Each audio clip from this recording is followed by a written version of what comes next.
सबै ध्वस्तै बनाएको छ नि। कस्तो यहाँ केही छैन, घाम लाग्छ यहाँ पुरै। यहाँ पानी घाम लाग्छ, पानी पर्यो भने हिम नदी हो कि के फुटेर आएर क्या यो पानी पर्यो भने बिजोग बनाउँछ। पुरै केही छैन। हामी त अब कताबाट आउने के अब त्यो चाहिँ त्रिशुली नदी उर्लिएको देख्न सक्नुहुन्छ। यस्तो झोला पुरै बाँध फुटेर यस्तो तरिकाले आएको छ है त्रिशुली नदी। कपडाहरू थियो सबै यहीँमा आइपुग्यो कि मोबाइल त गोजीमा थियो। अब यति माथि त नआउला, माथि आउँदैन, अब आउँदैन। यत्रो आउन त आउँदैन यति धेरै त। ए त्यसैमा थियो लयो सबै लयो, केही बाँकी छैन नि। ब्यागमा भयो सबै। भला आएर नि त्यहाँ तल पुरै शरीरमा जति छ त्यति ध्वस्तै क्या। आम्मा बजार त काहीँ केही बाँकी राखेको छैन।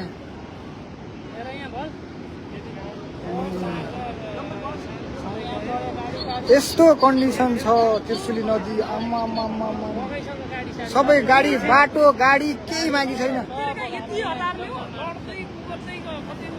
ऊ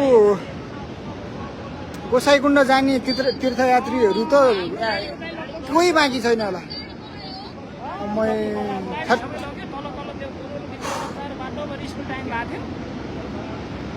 त्रिशुली नदीमा आएको बाढी है यो चाहिँ रसुवा जाने ढुन्जे जाने बाटोमा त्रिशुली नदीमा विदुरमा नुवाकोटमा आएको बाढी, माथिको बाँध फुटेर आएको बाढी यस्तो डेन्जर छ यो।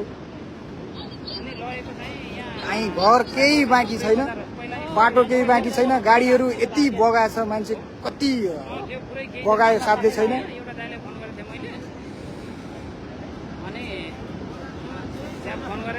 म यहाँ बाटोमा हो नानी, गोसाइकुण्ड जान लागेको। म सुरक्षित छु। हामी गाडी छोडेर भाग्यौँ।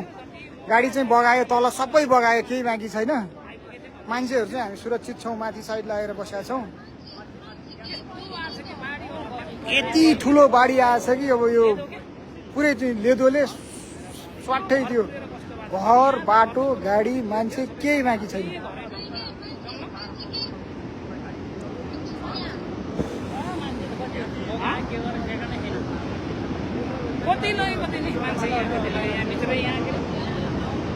तस नस गोसाइकुण्ड जाने मान्छेहरूको यति तस नस बनाएको छ आज।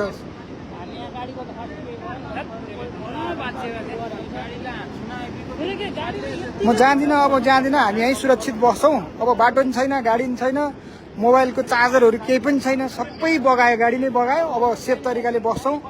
कहिले जान मिल्छ त्यही अनुसार हामी यहाँ जङ्गलको बिचमा आएर बसेका छौँ। पुरै चाहिँ ध्वस्त छ।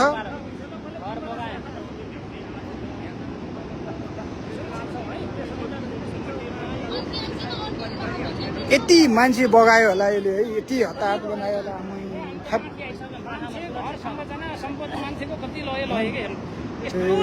त्रिशुली नदीमा 81 आएको यो बाढीले यति ध्वस्त